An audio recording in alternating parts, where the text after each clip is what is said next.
je vous retrouve aujourd'hui pour une vidéo école à la maison et on va parler du thème qu'on aborde en ce moment à la maison avec Aria, c'est le corps humain, et je voulais vous montrer des livres que nous utilisons dans le contexte de ce thème-là. On va commencer par le premier livre qui est Tous différents des éditions Nathan.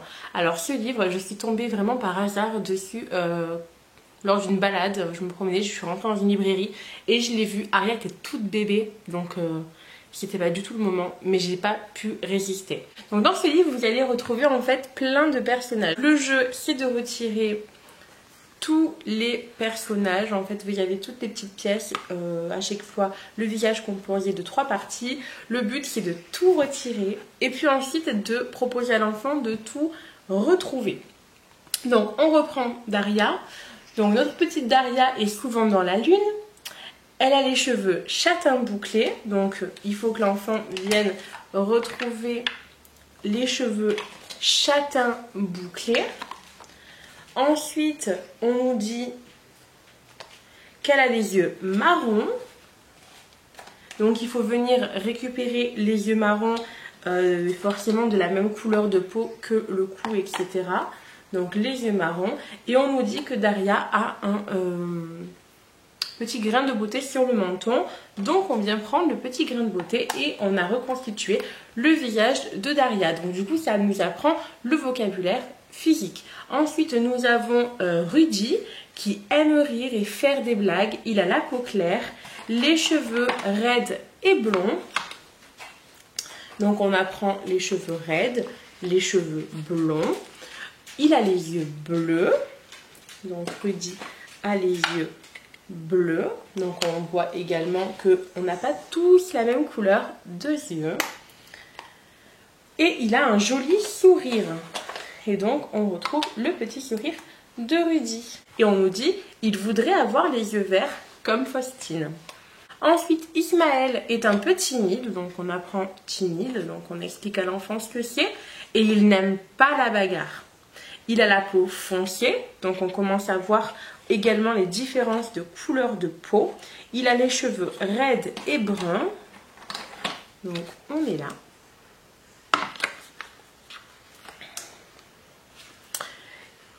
Il a les yeux marrons et il a des lunettes. Donc on lui met les petites lunettes.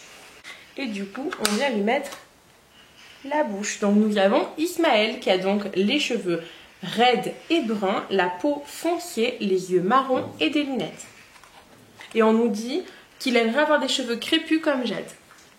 Jade ne tient pas en place, elle aime courir et sauter. Elle a des cheveux bruns et crépus.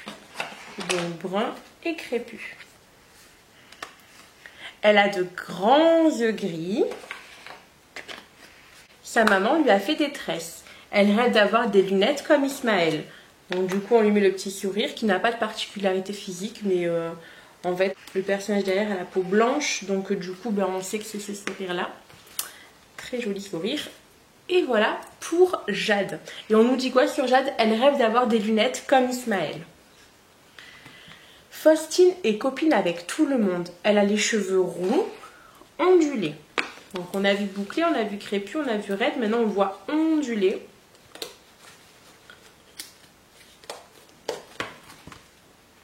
Elle a les yeux verts. Donc elle a les yeux verts, mais le matin, elle est souvent grognon. Et là, on nous dit, redonne-lui le sourire. Là, je vais vous expliquer maintenant toutes les petites phrases, comme vous avez pu voir en dessous. Les personnages, les petits enfants aimeraient avoir d'autres particularités physiques que celles qu'ils ont déjà. Donc en fait quand on va lire il voudrait avoir les yeux verts comme Faustine, on va retirer les yeux bleus, on va aller chercher les yeux verts de Faustine et les mettre à Rudy. Voilà, et à la fin du livre, donc on finit avec Faustine, et à la fin du livre on nous dit et toi, comment sont tes yeux, tes cheveux? Ressemblent-ils à ceux de ton papa ou de ta maman? Aimerais-tu qu'ils soient différents? Et donc en fait ça permet une piste de réflexion sur le physique, sur notre apparence, à qui on ressemble, à qui on ne ressemble pas, qu'est-ce qu'on aime chez nous, qu'est-ce qu'on aime un peu moins, comment l'accepter, ça c'est très important parce que c'est bien beau de dire qu'on n'aime pas quelque chose chez nous, mais On le sait en tant qu'adulte, il faut surtout arriver à s'accepter. Donc on peut aider l'enfant à accepter ce qu'il n'aime pas trop chez lui et à trouver les bons côtés de ses particularités physiques qu'il n'aime pas. Donc voilà, c'est un livre de chez Nathan. La collection c'est Nathan comme un grand et je l'adore, mais je l'adore ce livre, il est vraiment génial. Ensuite, pour continuer dans les différences physiques, nous avons le livre Mes petits docs sur le handicap qui est aussi vraiment très très bien. Bon, nous on aime beaucoup Mes petits docs. Donc je sais qu'il y en a qui n'aiment pas trop ça, mais nous on aime bien. Et en fait, ben voilà, on va nous expliquer au fil du livre à peu près tous les handicaps qu'il peut y avoir. On parle aussi des places de parking qui sont réservées, pourquoi elles le sont, etc. Donc voilà, on parle de la cécité, donc une dame aveugle avec son chien. On nous parle également des signes, de la langue des signes. Voilà, on nous parle de la langue des signes, on nous parle après des professionnels qui prennent en charge le handicap. Donc on nous parle de l'orthophoniste, du kinésithérapeute, de l'ergothérapeute dans le centre de rééducation. On nous parle également du handisport qui est très très important, je trouve aussi, d'apprendre aux enfants que même si on est handicapé, on a toujours la possibilité de faire comme tout le monde. On est aussi normaux que les autres. D'ailleurs, il y a une phrase que j'aime pas trop dans ce livre. C'est au tout début, en fait, quand on nous dit certaines personnes entendent, voient, réfléchissent et marchent. Leur corps fonctionne normalement. Bon, effectivement, ça fonctionne normalement, mais j'aime pas trop la tournure de la phrase. Sinon, c'est la seule petite chose qui me gêne un peu, mais c'est voilà. Donc voilà. C'est donc pour revenir au handisport, c'est très important de faire découvrir le handisport aux enfants également autant que le sport. Voilà, là on nous parle justement de la peur du handicap et du regard des gens.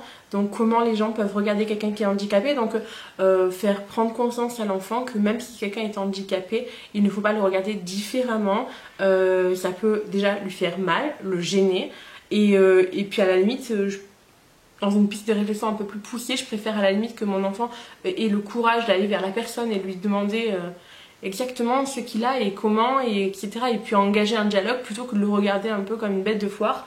Ça c'est ma piste personnelle et mon expérience passée qui fait que j'ai cette piste de réflexion là. Mais du coup, voilà, on nous parle donc de la peur du handicap, du fait qu'un enfant qui a un handicap peut être scolarisé comme un autre, voilà, qu'il est comme ses copains et ses copines, qu'il a également des émotions, voilà, c'est avant tout un être humain. Et d'ailleurs, c'est ce qu'on nous dit à la fin, une dernière phrase, on nous dit, parce qu'on nous parle de Léna qui est trisomique, il me semble, qui est atteinte de trisomie. Je crois qu'il y a une petite qui est atteinte de trisomie, Léna. Et donc on nous dit, Léna est d'abord Léna, certains jours rigolote et gentille, d'autres jours agaçante et un peu chippie, comme tous les enfants. Donc elle a le droit également d'avoir ses petites sautes d'humeur. C'est une personne comme les autres, voilà, c'est une personne, avant tout c'est Léna. Donc j'aime beaucoup ce livre et puis Aria aime beaucoup aussi. Et ça nous apprend voilà, du vocabulaire au fur et à mesure, du vocabulaire et une ouverture d'esprit, des pistes de réflexion, etc. Donc j'aime beaucoup. Ensuite, toujours chez Mes petits docs, on a Chez le docteur. Bon, Chez le docteur, c'est un livre aussi, vous pouvez le voir sur YouTube, j'ai vu qu'il était lu pas mal. D'ailleurs, le handicap aussi, je sais pas pourquoi je vous l'ai présenté. Mais voilà, chez le docteur aussi, vous avez donc un petit qui est malade qui va chez le docteur, la pharmacie, vous avez tous les professionnels, enfin pas tous mais à peu près, vous avez l'ophtalmo, vous avez le dentiste, les caries, comment elles se forment, la radio, l'opération, voilà, donc ça c'est très bien, ça fait une petite lecture aussi. Chez le docteur, je l'ai pris au début parce que bon, Aria déteste aller chez le docteur. Toujours des éditions Milan, mais cette fois-ci, la collection Mes petits pourquoi, ou Mes petits pourquoi, l'alimentation. Parce que vraiment, on a un petit souci ici avec l'alimentation. J'ai un enfant qui mange bien, mais bien trop. Et donc du coup, Aria n'écoute pas du tout la satiété ou en fait c'est vraiment que de la gourmandise. Elle adore manger, elle adore tout manger, et puis elle fait pas trop la différence entre le sucre, le sel, le gras.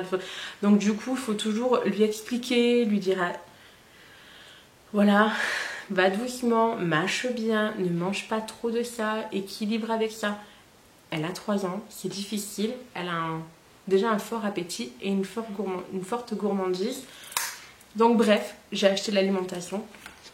Et voilà, ça nous parle à peu près de tout. Donc on nous explique un petit peu le goût, voilà, la cantine, le fait qu'on aime ou qu'on n'aime pas ça.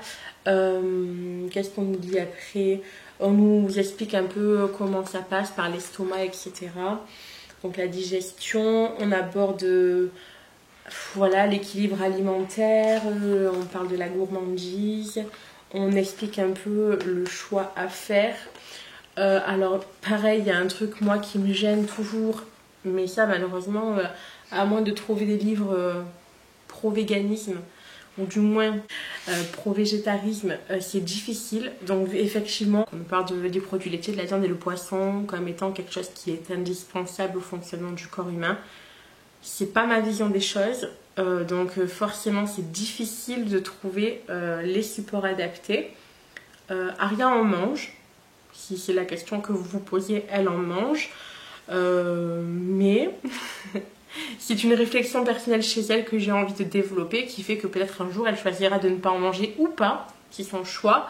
Mais voilà, j'ai pas envie de trop l'enfermer dans des idées préconçues comme quoi c'est très important, parce que justement j'ai envie qu'elle fasse son choix. Donc quand je tombe sur des choses comme ça, je lui lis la chose, mais je lui explique aussi autrement. Et puis voilà, on la laissera choisir plus tard, mais vous avez compris. Voilà, on nous parle des fruits et des légumes, de l'agriculture, des saisons, du bio, des pesticides, du naturel. On nous parle également de tout ce qui est allergie, donc il faut faire attention aux personnes qui sont allergiques. Et puis voilà, on nous parle également du gaspillage. Bien souvent les produits qui ne sont pas achetés finissent à la poubelle. Alors pour éviter de gaspiller, des associations les distribuent à ceux qui n'ont pas de quoi s'acheter à manger. Donc c'est important en fait de développer la réflexion de l'enfant et de lui permettre de voir des choses qu'il ne voit pas par lui-même. Parce que un enfant ne peut pas savoir que quand les magasins ne peuvent plus vendre un produit, le jettent à la poubelle. Enfin, c'est impossible pour un enfant de l'imaginer. Déjà, c'est difficile pour un enfant d'imaginer le fonctionnement d'un magasin. Donc, imaginer qu'on jette des tonnes et des tonnes de nourriture, c'est pas possible. Donc, c'est très important les livres. C'est très important de développer ça chez les enfants parce que c'est des choses qu'ils ne peuvent pas savoir si vous ne leur enseignez pas. Sauf que c'est des choses que des fois, il ne vient pas à l'esprit d'enseigner. Voilà. Donc, c'est très important de lire les livres mais de développer, même pour nous-mêmes, des pistes de réflexion. Ensuite, on nous parle également du végétarisme. Donc ça, c'est bien. On nous explique, la tante de Tess lui explique qu'elle est végétarienne. Elle refuse de manger la viande des animaux qu'on a tués. Donc bon, je sais pas comment vous expliquer. Oui. Elle refuse de manger parce qu'on les a tués. Donc moi forcément, il faut que je développe à Aria que c'est pas uniquement pour ça. C'est parce que la tante de Tess, elle pense aussi que la viande, c'est pas très bon pour la santé et que les produits laitiers non plus. Donc du coup, elle a fait son choix, elle, de ne pas en manger pour faire attention à ce qu'elle pense être bon pour elle. Voilà, ça veut pas dire que ceux qui mangent de la viande ne pensent pas bien. Ça veut pas dire que ceux qui n'en mangent pas pensent bien. Ça veut dire que chacun son choix, chacun sa vision des choses, mais qu'on a le droit de choisir sans être jugé ce qu'on veut ou ne pas manger. On parle des végétariens, de la religion, des flexitariens. Ça me fait rire. Je développerai un jour peut-être. Voilà. Et de quoi on nous parle? Ah oui, après on nous parle des spécialités culinaires selon les régions, etc. Voilà pour l'alimentation, qui est un très bon livre, mine de rien, toujours à approfondir, mais je pense qu'on ne trouvera jamais le livre parfait pour nous. Qui qu'on soit, qu'importe d'où on vient, qu'importe où on veut aller, on ne trouvera jamais le livre parfait pour nos enfants. Ça, vous pouvez en être sûr, parce qu'on est unique, donc on a toutes nos pensées. Donc, vaut mieux prendre quelque chose de très complet et développer à côté que de passer à côté d'explications. Mais on ne trouvera jamais le livre parfait. Ça, il faut bien en être conscient. Surtout sur des sujets aussi importants. Ensuite, nous avons les fiches du petit quotidien hors série sur le corps humain avec un petit encart sur le coronavirus.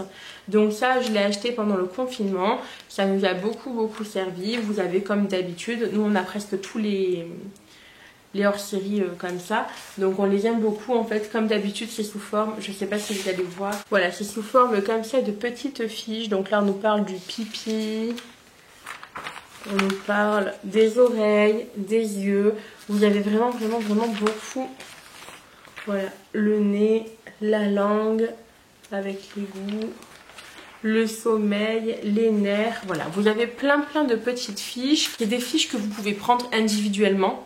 Donc c'est ce que j'aime bien. Vous n'êtes pas obligé de lire tout le magazine. Surtout que bon, Aria est petite, donc on va pas lire tout ça. Mais ça vous permet de venir piocher des petites infos comme ça. Donc nous on a vu beaucoup la digestion et le pipi, qu'elle adore le pipi. Pipi, caca, manger, vous avez le trio gagnant. Donc du coup elle aime beaucoup le pipi. Donc on a regardé des petites fiches comme ça. Et on regarde des petites fiches comme ça. Mais évidemment on va pas lire le magazine en entier. Et pour finir, j'ai envie de vous faire un roulement de tambour. Sauf que dans le montage je ne sais pas faire les bruitages. Bon. Air tambour. Tadam! Alors ce livre, coup de cœur. Oh mon dieu, je l'aime trop. Ce livre, il est génial. C'est un livre des éditions Milan, toujours. Hein. Le grand livre animé du corps humain. Et vous allez voir comme il est beau. Il est trop beau. Alors c'est un livre qui coûte 22,90 €. Il n'est pas donné, c'est un petit budget. Mais franchement, je crois que ça vaut vraiment le coup. C'est un livre qui va vous suivre longtemps. Et si vous cherchez un cadeau à faire, foncez. Donc le grand livre du corps humain des éditions Milan. On commence par Avant de naître. On nous parle du bébé dans le ventre de sa maman. On nous explique comment il est venu, etc. On peut voir le bébé à l'intérieur du ventre. Et là, alors ça, je peux vous dire que ça fait son effet. Hein. Cette poche comme ça que vous pouvez toucher. Donc là, j'arrive pas parce que voilà, mais vous voyez les bulles à l'intérieur quand je touche. Le bébé prêt à sortir dans l'eau du ventre, enfin, dans le ventre de sa maman, dans sa petite poche. Franchement, alors ça, vous êtes sûr de gagner. Hein. Ensuite, on nous parle de la naissance. Donc la naissance avec une petite languette pour faire sortir bébé. Enfant à l'image du bébé qui sort entre les jambes, mais de manière très douce. J'aime beaucoup. Ensuite, vous avez une petite double page sur l'évolution avec toutes les tailles. On nous explique qu'il faut bien dormir pour grandir. On nous parle des muscles. On nous propose de faire gonfler les muscles, je ne sais pas si vous voyez, pour regarder donc le biceps qui se gonfle et durcit. On nous parle des os, avec voilà, le crâne, etc. La respiration, donc pareil, là on peut faire gonfler les poumons. Et donc on voit bien que quand on respire, les poumons se remplissent et se vident. On nous parle du souffle. Ensuite la digestion, donc là pareil, on a tout ce qui est digestion. Voilà, donc on avale, ça passe dans l'œsophage. Dans l'estomac, on voit que ça commence déjà à être un petit peu écrabouillé. Donc on nous dit quoi? L'estomac est le muscle en forme de sac. Il écrabouille la nourriture et la transforme en soupe. Glou, parfois ça gargouille. Voilà, et puis ensuite on nous parle donc des intestins. La soupe de brocoli descend et tournicote là-dedans. Ce qui est utile pour ton corps devient si fin que ça passe dans le sang, et ce qui est inutile tire pour voir. C'est le caca. Voilà, c'est de manière synthétique, mais c'est vraiment ce qu'il faut pour un enfant, quoi. Ensuite, on nous parle du cerveau avec les émotions. Donc, on a une petite roue à tourner pour voir les émotions. Les 5 sens. On a donc les 5 sens ici. Et on a également des petites pastilles. Donc, on a rugueux, doux et lisse. Et bien sûr, on a plein d'infos, hein, je ne vais pas tout vous lire. On nous parle également des dents avec les racines, etc. On nous explique toutes les dents que l'on peut trouver. Ensuite, on nous parle des maladies. Donc, on nous explique un petit peu les maladies. Puis ensuite, on nous parle donc, des microbes, des allergies, de la myopathie, de l'appendicite. On nous parle également de la varicelle. L'enfant peut tirer pour faire apparaître les boutons sur la peau de la petite fille. Le coup de soleil, bon c'est pareil, vous tirez, il a un coup de soleil. On nous explique comment on se défend, donc il ne faut pas avoir peur, qu'on a de la fièvre, une jolie croûte, etc. Ensuite, on nous parle de la peau. Et puis à la fin, on a un petit puzzle comme ceci à reconstituer avec le squelette, les muscles, etc. On a la fille, on a le garçon, on a le cœur et les vaisseaux sanguins. Donc là, comme je disais, on a les muscles et les organes de la digestion. Donc il faut tout reconstituer. Voilà pour ce livre qui est vraiment génial. Si vous avez un cadeau à faire, vous pouvez y aller. Franchement, il est vraiment top. Donc c'est le grand livre animé du corps humain des éditions Milan. Voilà, j'espère que cette vidéo vous a plu. C'était à peu près nos supports que nous avons utilisés et que nous utilisons parce que le thème n'est pas terminé. On va mettre, je pense, quelques semaines. Le thème sur l'Afrique, on l'a fait durer 1 mois, faut savoir. Donc voilà, on le fera durer tant que je trouverai qu'il y a des choses intéressantes à développer. C'est en tout cas les supports à l'heure actuelle que l'on utilise. Forcément, je vous en présenterai d'autres dans les semaines à venir, puisque comme je vous dis, on est encore en train de voir tout ça. Je vous présenterai également à la fin du thème l'étagère thématique avec toutes les activités que l'on aura réalisées pour tout ce qui est peinture, collage, etc. Je vous montrerai bien tout ça. Et je vous invite à vous abonner si ce n'est pas fait. Déjà, ça me donne énormément de courage parce que quand je vois ne serait-ce qu'un abonné, je me dis allez bon, tu fais pas ça pour rien. Il y a des gens que ça aide. Donc si ça vous plaît, que ça vous aide et que vous voulez en voir d'autres, franchement, n'hésitez pas à vous abonner, c'est gratuit. Pour vous, ça paraît rien du tout. Mais en fait, pour nous, ça nous donne un petit peu d'élan, quoi. Parce qu'il y a des fois, j'ai pas envie de faire une vidéo et je me dis, allez, c'est chouette. Enfin, il y a des gens avec qui tu peux échanger dans les commentaires et tout. Donc, je la fais. Mais voilà, si vous pouvez vous abonner, que c'est pas encore fait, bah, c'est très gentil à vous de donner de la force comme ça aux gens qui essayent de trouver des fois beaucoup de courage pour faire une vidéo. Voilà, je vous fais de très gros bisous. Je vous dis à très bientôt et prenez bien soin de vous. Bisous.